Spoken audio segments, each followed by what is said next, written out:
It's January 15th, 2024, and it feels like time's running out for me to be doing these recordings in this location. And these longer form videos that I used to do almost on a daily basis are now getting spaced farther and farther apart. But it doesn't mean that I'm creating less videos. It just means they're not as visible or public, and they're not for everyone. So this is the first one I've done of these, which is intended to be for anybody that wants to watch it or chooses to for whatever reason. To have a status update if anyone has been following along. And I barely remember what the last video was about or what I talked about. I can only guess.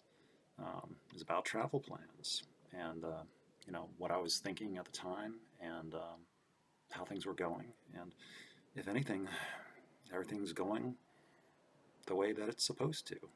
And I continue to make small steps to making detachments from my current living environment and just making myself less of a presence and finalizing my departure in about a month or so, maybe about 5, maybe 6 weeks at most, and sort of counting down the times that I have left that I'll be here for different things that happen on a daily basis or a weekly basis, or the last time ever that I might visit someplace, and just documenting and recording whatever I feels like I might want later, just to know it's there. Even if I never look at it, I like to know that things are available.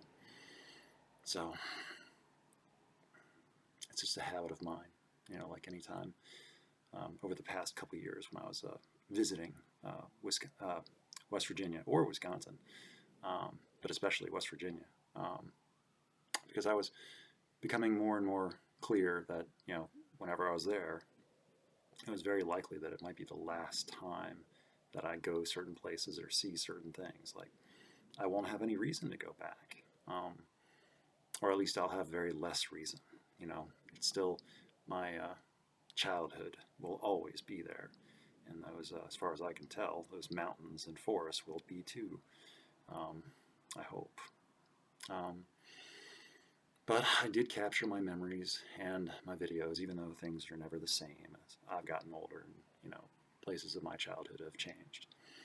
I can't recapture the past, but I can see what they look like now, and so I've done that. And so that's what I'm doing here too. Even though this does not feel and has never quite felt like home, it has been my sanctuary and refuge for these past 7.5 years.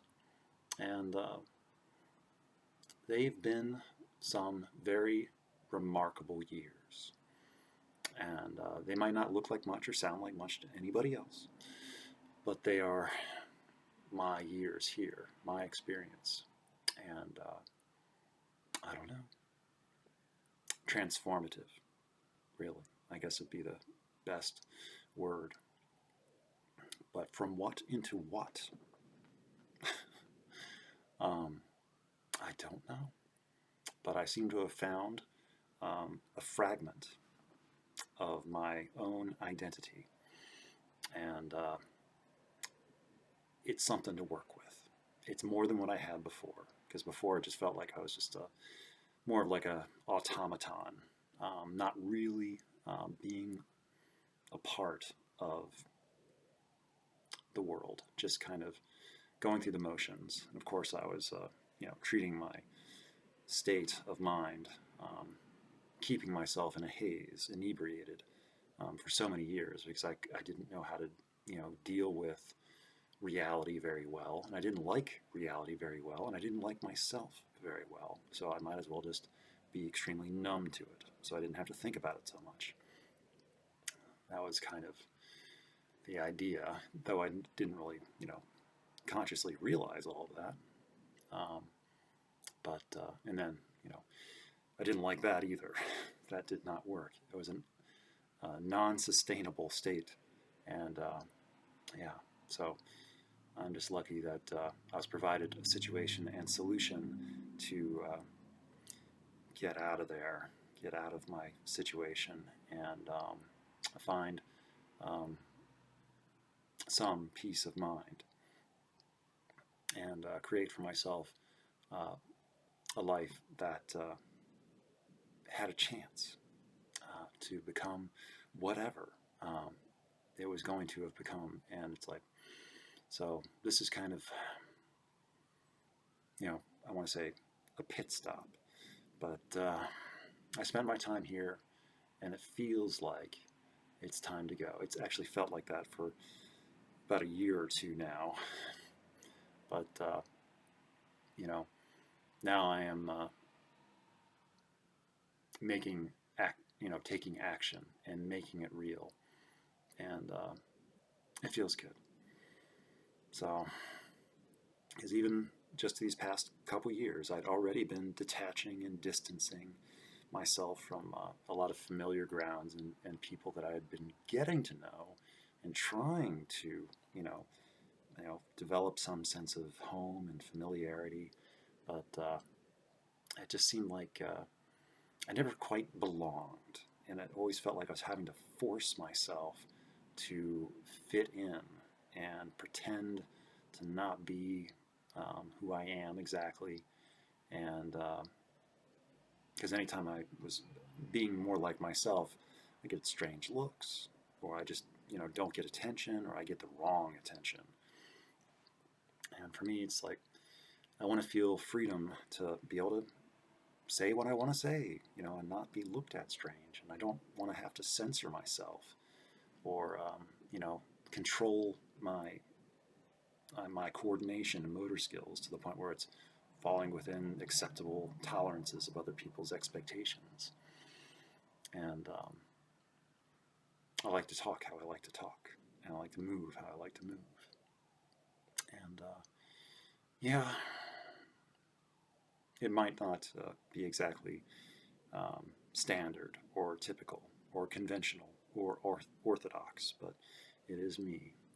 And it just all goes, it's a, how they say, it's a package deal. And, I am, and I identify and relate and am diagnosed as an autistic person. And I may not look like an autistic person. I may not sound like it. I may not appear to be. But it is an identity that I accept, and it makes sense to me. And it doesn't have to make sense to anybody else. But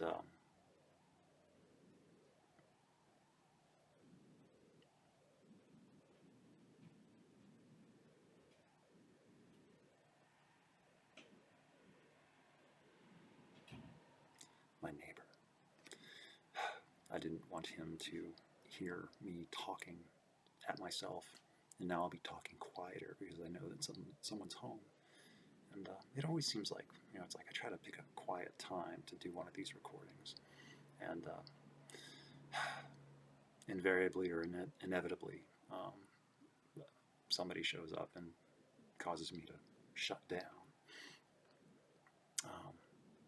And by this point in the video, everyone should be gone anyway, so I am just talking to myself. There might be one person still paying attention or watching or listening as they fall asleep. I don't know. But now I will be quiet because they might be, getting home, changing clothes, and then going back out to whatever it is they go do. My neighbor, his name is John. He lives across the hall. And we never really were friends. But we weren't, we were always on good terms, just kind of like he's doing whatever it is he does, and I'm doing whatever it is I do. And I just he left me alone, and I left him alone, just assuming that each other were doing whatever it is what we needed to be doing to find some sort of life for ourselves. Because he was in a situation much like myself, but he's just a very average Joe, basically, from my perspective. He's just like one of the normal people, neurotypical. Not that there's anything wrong with that. But anyway, So I think I mostly said what I wanted to get said, because I don't really talk about my autistic identity hardly anymore, because I feel like it is frowned upon, and people don't understand why I'm talking about it. And it feels to me as though other people think that I'm trying to trick them, or, I'm playing a bad joke, or I'm being mean for trying to deceive people or represent myself in some way that they don't like, and in order to possibly get something out of them, or that they don't want to. and and it's like, no, I'm just trying to share with you, my experience and who I am. I'm not trying to get some sort of reaction, or play at any sort of ruse to get sympathy, or special treatment, or anything like that. If anything, I spend most of my time trying to hide um, my natural inclinations, because I don't want special treatment, even though a lot of times I do need special treatment. Just being a little bit treated with a little bit more patience and understanding, and like kid gloves, because just emotionally I am not operating on the same beam and learning curve as what I think other people are. It's not it's not better, it's not worse, it's just different. And I just don't really have any idea how the majority of people think, how their brains are wired, and how they understand and conceptualize the world around them, and their interactions, and what do they think other people think about them, and how do they their prediction models of, when they do this, other people do that, and they have all sorts of they have a history of guesses of how other people behave in relation to them. So if they're trying to get or elicit some sort of reaction or conversation, they behave in a certain way, and they get it. Whereas, like, when they try that on me, it doesn't work. I don't give the standard response. I mostly am just in my own world doing my own thing, and it's not that I don't care, and it's not that I don't notice. It's just that I'm doing what I know how to do, and I'm mostly just unavailable and unapproachable in most instances in time.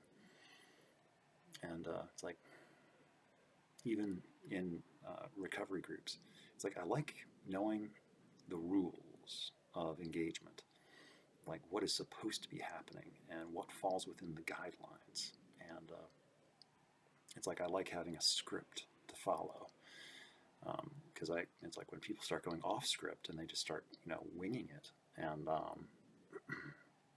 improvising and all that small talk and just regular conversation. It's like I just sort of it's like, because I don't have anything to talk about as far as small talk. I don't have regular conversation stuff, because I don't pay attention to a lot of popular media. I pay attention to less popular media, outside of the normal conversation, so at least that's my perspective on it. But mostly I just don't talk to very many people, because I don't feel like I have much connection, or much in common, really. My experience is not unique, and it's not all that special, but I just have difficulty with talking to some people, most people. So anyway, I've kind of gotten derailed, I know. but since my neighbor got home. It's not his fault, it's like this is a public open building, it's like there's more than just me living here, so everybody has a right, but I don't know. And I thought about just turning off the recording and then starting again, but this is part of my life here. This is part of it. And, the traffic outside, in the wintertime, there's, salt trucks that go by, the emergency vehicles that are up and down the street every day, college kids passing along the road.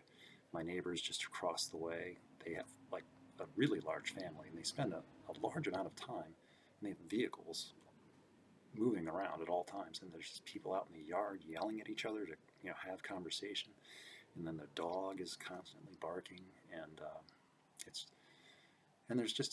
and then the train is about half a mile that way,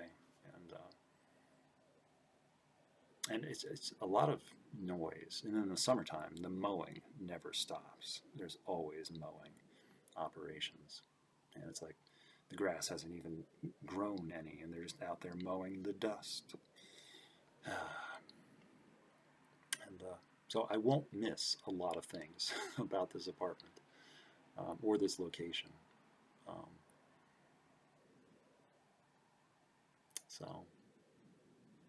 But I do try to appreciate, the situation and how it's treated me and how I've treated it back. Trying to be as respectful and courteous as I know how to be. And I've had a really, really good opportunity to do well. And I like to think that I've done that and made the best of what could have been a really, really bad situation, and just kind of went through it and turned it around for whatever it's worth, for whatever it means. And where it goes from here, I don't know, but it's going in a better direction than the previous direction. Just going back to 2016, when I was still up in Wisconsin. I won't say living in Wisconsin. I was present in Wisconsin, but I wasn't really living. But that's unfathomable to just think about now. Just 7.5 years ago. And the person that was up there, it's like they don't exist any longer. And I'm what's left. And I don't even think I'm, the same person, really, which is kind of weird. The person here is like real. And I have much more of a personality now than I did up there. That was, who knows what that was. I've written it so many times before that I've kind of out of the practice of it, but because I've just kind of found my peace with it. And I'm looking forward. I'm more present in the now, and looking forward to the future, and making like little plans and having ideas and things that I want to do. So it feels like living, and it feels like being alive, and having something that I want to share, and so it's a good thing.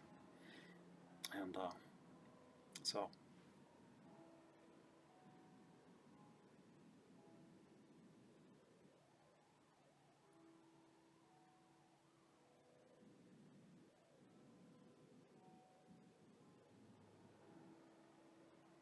it's 11 o'clock.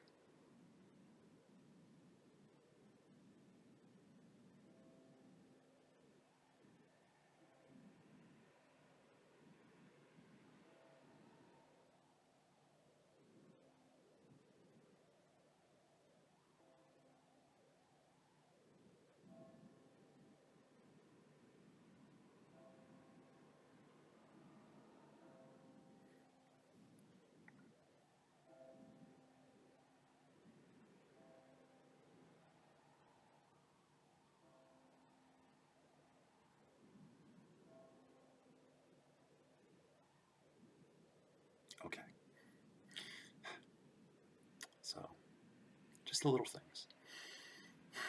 So it's like recording them while I have the chance, because I don't think this will be the last of these kinds of videos, but it's getting to crunch time, and it might be one of the last. It is one of the last.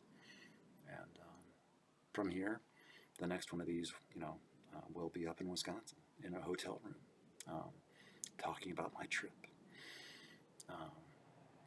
There might be a couple more of these in this apartment before then, but from this location, the next location will be up in Wisconsin as my, my visit to my brother and family up there before I make my embarkation west. So it's and I guess in other news, to round out these minutes, I haven't given my notice at work yet, but not this upcoming Friday, but the Friday after next, I will be giving my 2-week notice. And so my planned final day will be Saturday, February 10th, to finish out that payroll week. And then I need to ask about my vacation time, if I can get that paid out or not, because they might have rules about that sort of thing. I assume they do. And also ask about the pension, which if you've worked there for longer than 5 years, you're automatically enrolled in or a part of or something and entitled to whatever funds, which isn't much for only having been there for just a minimum of 5 years, but it's not nothing. So to ask about it. So I will, but not before I give my notice, because as far as I know right now, I've only told 2 people at work, and they assure me that they weren't going to say anything, and I believe them. I have no reason to not believe them. So I'll be interested to see how, I don't think it'll change anything. It's just like I'll just complete my final 2 weeks and it'll just be normal. And then I'll just stop showing up. And I'll stop getting paid. But I'm looking forward to it. I'm just really, really tired of being there. It's like I don't mind the work. I just have difficulty with the environment. And I've talked about that enough. And I'm tired of talking about it. So I need a new environment for work. But before then, I'll be taking an extended leave. And yeah. Was there anything else that I was meaning to talk about while I'm here, while I have you? I have been enjoying making the more private videos for my audience of one. And they're just like this, basically, except I'm very aware that it's for a particular person, and I'm speaking to them. Whereas these videos that anyone can see, I don't know who's watching, or how many, or how long. It might be that no one watches this far, and it's just me. I'm just talking to myself, which is okay, because I used to do that all the time, and I still do. It's just I don't often sit here and record it. And no, I rarely ever go back and watch any of these, but I like to know that they're there, what I was doing, what I was thinking, how I was feeling at the time, based on what was going on. I'll have some sort of record, because this will be before something else happens, because the future is on the way, and something else is going to happen, but it hasn't happened yet. So this right now is before then. So this is how I am before something else, the next thing, good or bad. This is what I was like and how I was doing on January 15th, 2024.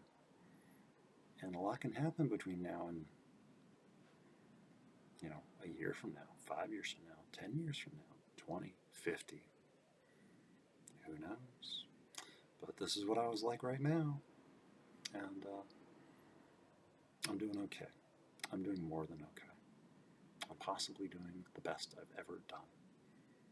And I might be the happiest I've ever been. Even though I'm not happy.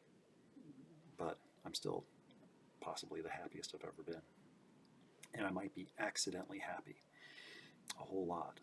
Um, and the intensity and duration of that happiness. Um,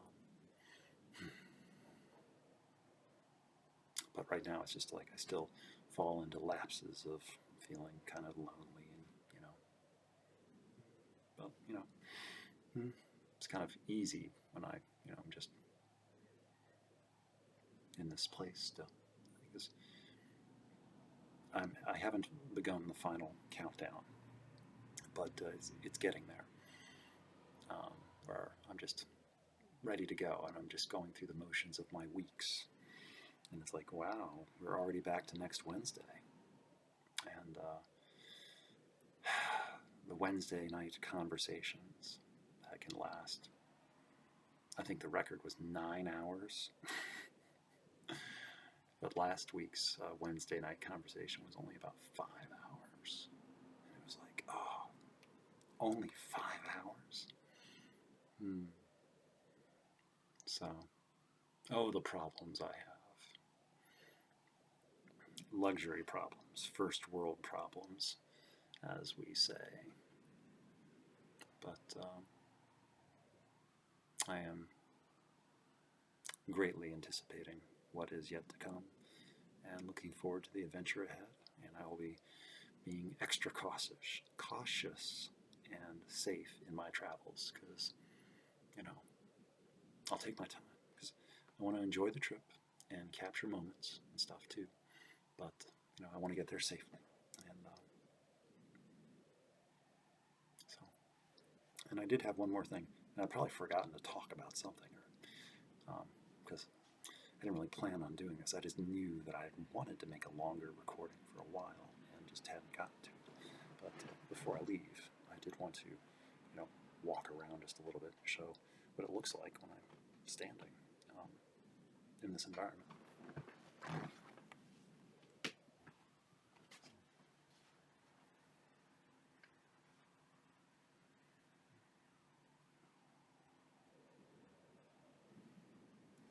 So yeah, this is me standing. And I've got my warmer clothes on with my sweat pants, like jogging track pants. They're layers for keeping me warm, because it is cold in here. But yeah.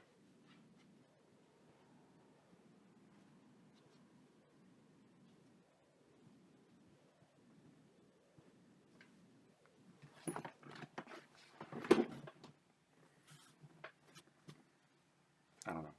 Oh, should I pass beneath the little arch over there? Maybe. I don't know. I'll go off camera. Good time.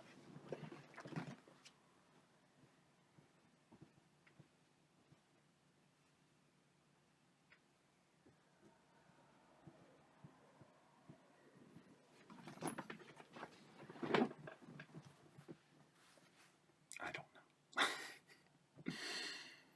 know.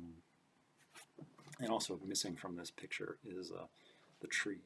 You don't see little fronds sticking into the camera, because I've moved the tree, both of them, the big one and the little one, over to the other room, where they've also got a window, but I can, because I have a blanket that I can draw across this window, so it keeps the cold at bay. So I've moved the trees to the other room temporarily. So I guess I should go. It is almost 30 minutes.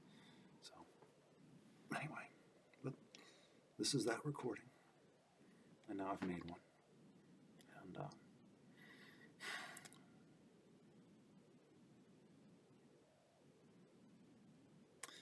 until next time.